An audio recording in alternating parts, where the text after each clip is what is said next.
ನಮಸ್ಕಾರ ನಮ್ಮ ಪ್ರೇಕ್ಷಕರಿಗೆ. ಈಗ ತಾನೇ ತೆಲುಗು ಕನ್ನಡ ಸೀತಾಪಯಣ ಟ್ರೈಲರ್ನ ನೋಡಿದೆ. ಚೆನ್ನಾಗಿದೆ. ಅವು ಹೀರೋಯಿನಿ ಚೀಫ್ ಆಗಿರ್ತಾರೆ. ಚೀಫ್ ಅಂದರೆ ಅಡುಗೆ ಮಾಡೋಳಾಗಿರ್ತಾಳೆ. ಮತ್ತು ಸ್ಟ್ರೇಂಜರ್ ಆಗಿರ್ತಾನೆ ಒಬ್ಬನು, ಎಲ್ಲೋ ಸಿಗ್ತಾನೆ, ಡ್ರಾಪ್ ಕೊಡ್ತಾರಲ್ಲ ಕಾರಲ್ಲಿ, ಅಲ್ಲಿ ಸಿಗ್ತಾನೆ ಒಬ್ಬ ಅವ ಹೀರೋ. ಮತ್ತು ಅವರು ತಂದೆ ಪ್ರೊಟೆಕ್ಟಿವ್, ತುಂಬ ರಕ್ಷಣಾತ್ಮಕವಾಗಿ ಅವರ ತಂದೆ ಇರ್ತಾರೆ.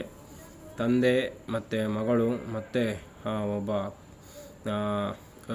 ಏನದು ಸ್ಟ್ರೇಂಜರ್ ಏನದು ಅಪರಿಚಿತ ಆ ಹುಡುಗ, ಆ ಒಂದು ಹೀರೋ, ಅವರ ಮಧ್ಯೆ ನಡೆಯುತ್ತೆ.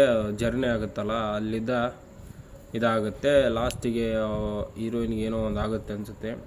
ಅದರದ್ದೇ ಇದು ಇರೋದು. ಅವರು ಟ್ಯಾಲೆಂಟ್ ಆಗಿರ್ತಾರೆ, ಅಂದರೆ ಸೈನ್ ಮೂಲಕ ಮಾತಾಡ್ತಾರೆ.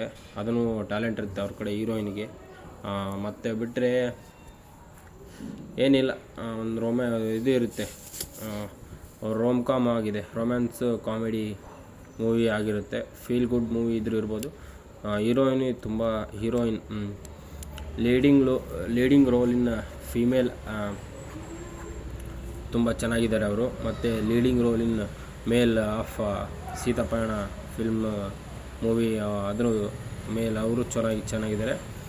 ಹೀರೋಯಿನಿ ಮೇಲೆ ಅಂದರೆ female leading role, actress role ಇದೆಯಲ್ಲ, ಅದ್ರ ಮೇಲೇ ಇದೆ ಅನಿಸುತ್ತೆ ಇದು ಮೂವಿ.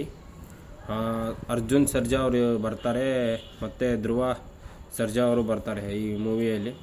ಬಸವಣ್ಣ ಸಾಂಗ್ ಇದೆ, ಎಲ್ಲ ನೋಡಿದ್ದೀನಿ, ಅದ್ರದ್ದು ರಿವ್ಯೂ ಮಾಡಿದ್ದೀನಿ. ನೋಡಿ, ಚೆನ್ನಾಗಿದೆ ಅನಿಸುತ್ತೆ. ಚೆನ್ನಾಗಿದೆ, ಫೀಲ್ ಗುಡ್ ಮೂವಿ ಅನಿಸುತ್ತೆ. ಇದು ನೋಡತ್ಲೆ ಟ್ರೈಲರ್ ನೋಡಿ ಹೇಳ್ಬೋದು ಅಷ್ಟೇ, ಮತ್ತೇನು ಹೇಳೋಕ್ಕಿಲ್ಲ ಗಾಯ್ಸ್.